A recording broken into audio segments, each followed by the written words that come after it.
Jeremiah Cole's diner was days away from being seized. Bills piled high, neighbors mocked him, and still he kept feeding strangers who walked through his door. One night, he gave his very last plate of food to a trembling homeless man, ignoring whispers that kindness was the reason he was broke. But when officers arrived to shut his diner down, black SUVs pulled up outside, and the same man everyone thought was a nobody stepped out dressed in a suit that made the whole street go silent. Before we go any further, we'd love for you to hit that subscribe button.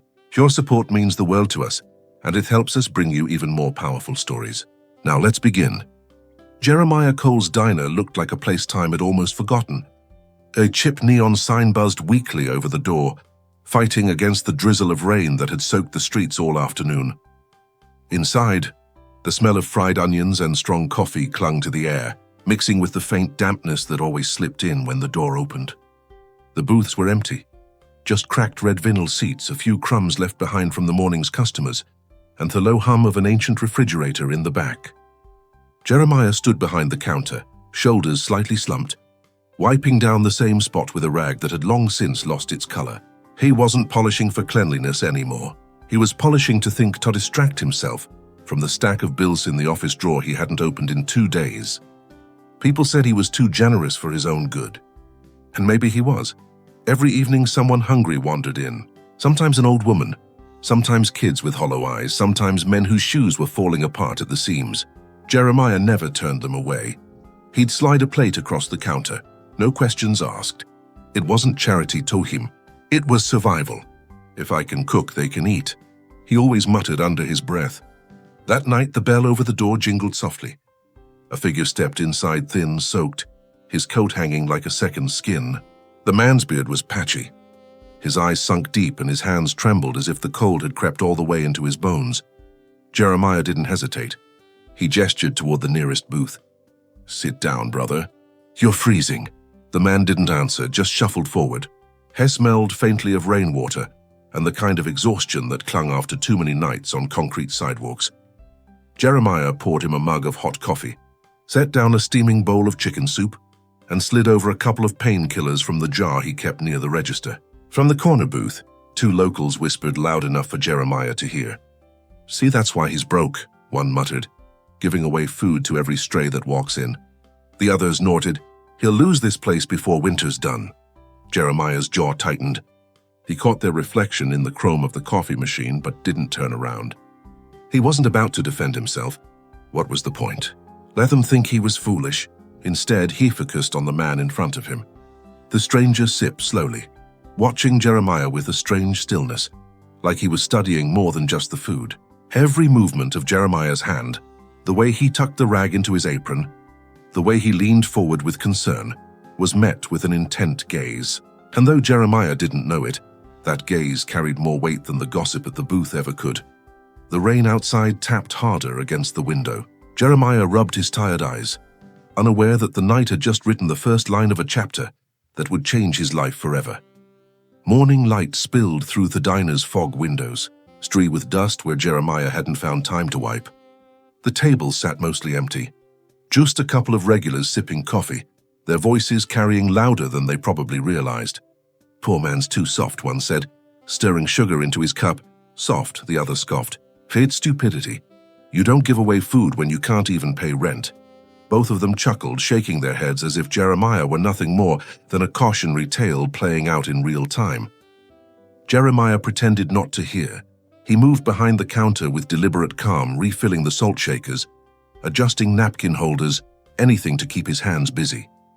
His apron was frayed at the edges, and a thin crease of sweat sat on his brow despite the chill of the morning. But he felt their words. They weigh heavier than the stack of overdue invoices sitting in his office drawer. By mid-afternoon, the stranger returned. Same ragged coat, same quiet steps. Jeremiah looked up from the grill and nodded toward a booth without hesitation. The man lowered himself onto the seat, his movement slow, like his body resisted every bend. "You again," Jeremiah said softly, setting a plate of eggs and toast in front of him. "Eat. No arguments." The man's hand shook slightly as He picked up the fork. He didn't speak. Not much anyway, but his eyes never left Jeremiah. They followed him as he wiped down counters, greeted the rare customer, and checked the old clock above the door as if time itself were moving too fast for him to catch up. Word around the neighborhood spread quickly. Jeremiah's generosity wasn't seen as noble anymore. It was seen as weakness. Suppliers started to cut him off. One delivery truck never showed, and when he called, the answer was curt: "Pay what you owe first." That evening, when Jeremiah stepped outside to toss the trash, two neighbors leaned against the lamppost. "Man's drowning himself," one muttered. "Don't feel sorry for him." The other replied, "He chose this life. You can't feed everyone." Jeremiah paused, trashed bag in hand, their words echoing in his head. For a flicker of a moment, he wondered if they were right. But then he pictured the faces of the people he'd served, the tired mothers, the hungry children, the silent man inside eating as though it was the first real meal in days. And the doubt passed like a shadow.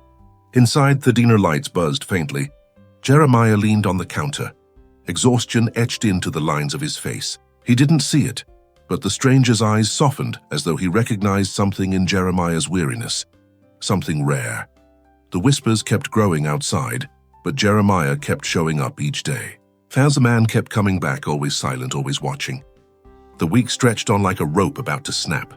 By Tuesday, Jeremiah was serving meals out of ingredients he scraped together from whatever was left in his pantry.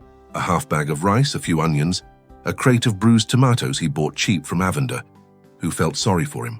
He stirred pots with a heavy hand, hiding the tightness in his chest every time he thought about the ledger in his drawer. On Thursday morning, the mail arrived, a thick envelope stamped in bold red letters. Jeremiah sat at the counter, thumb tracing the edge of the seal, heart pounding. He didn't have to open it. He already knew.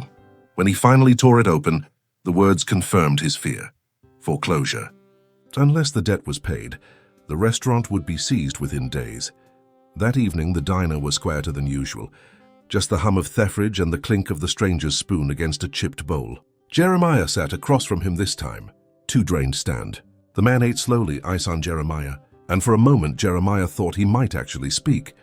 But now words came, just that same steady, unreadable stare. The following morning, the aunt arrived. Two unformed officers pushed through the diner's door, papers in hand. Behind them trailed a man in a suit carrying a clipboard, eyes darting around the room like a vulture spotting carrion. "Mr. Cole," one officer asked. Jeremiah nodded, though his throat felt like sandpaper. They explained in cold official tones. The diner was being repossessed. He had until the end of the day to vacate. Customers, what few there were, watched from the booths. Whispers spread like wildfire. "Told you he couldn't last." All that free food finally caught up to him. Jeremiah stood still, gripping the counter's edge so tightly his knuckles whitened. He could hear the gossip, could feel every set of eyes burning into his back. But he didn't argue. What was there to say? And then tires screeched softly against the curb. A lane of black SUVs rolled up outside the diner. Engines purring like a threat, heads turned, conversations froze mid-sentence. The officers at the door stiffened, unsure of what to expect. The door swung open. From the first SUV stepped the same man who had shuffled into Jeremiah's diner night after night. Only this time the ragged coat was gone. In its place was a tailored suit, pressed sharp, gleaming in the morning sun. His beard was neatly trimmed, his posture straight, his presence commanding. Behind him, assistants carried thick folders and briefcases.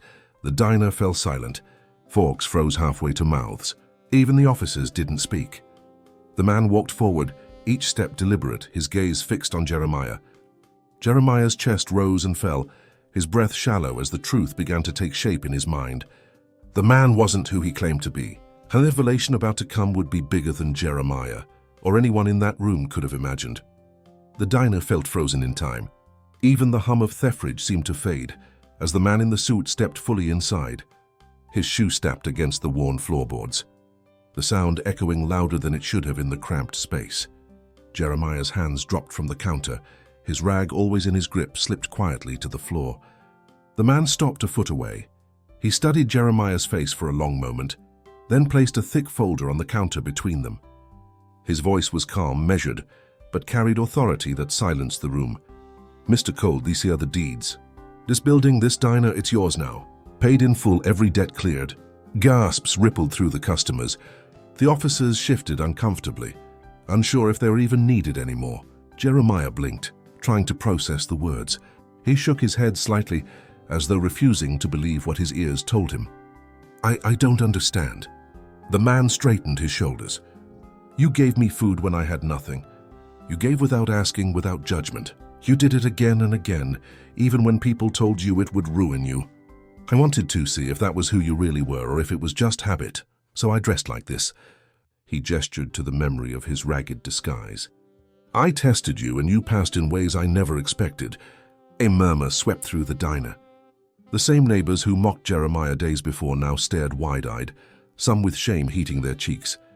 The billionaire continued, I'm investing in this neighborhood and I've been watching you longer than you realize. You're not just a restaurant owner, Jeremiah. You're the heartbeat of this place. And men like you don't deserve to sink. They deserve to rise. He pushed the folder closer. Not only is this diner yours free and clear, but I want expanded. Fund new locations. Spread your vision. If you let me, I'll back you every step. Jeremiah's throat tightened. His hand hovered over the papers, trembling. The whispers in the diner shifted, no longer mocking but reverent. Can you believe it? He was right all along. Kindness does come back. Tears welled in Jeremiah's eyes, though he tried to blink them away. He reached for the folder, pressing his palm flat against it, grounding himself in their reality, that this wasn't a dream. Outside, the rain had finally stopped. Sunlight broke through the clouds, spilling across the cracked neon sign. For the first time in months, Jeremiah felt its warmth, and though his life had just changed in ways he could never have imagined, he knew one thing would remain the same. Tomorrow morning, when the doors opened, anyone hungry would still have a place at his table, because in the end, that was what had saved him. Jeremiah's kindness nearly cost him everything, but in the end it became the very reason he was saved. What do you think? Does true generosity always find its way back? Let us know in the comments. And if this story moved you, don't forget to like, subscribe, and share. It helps us bring you more stories that remind us of the power of integrity.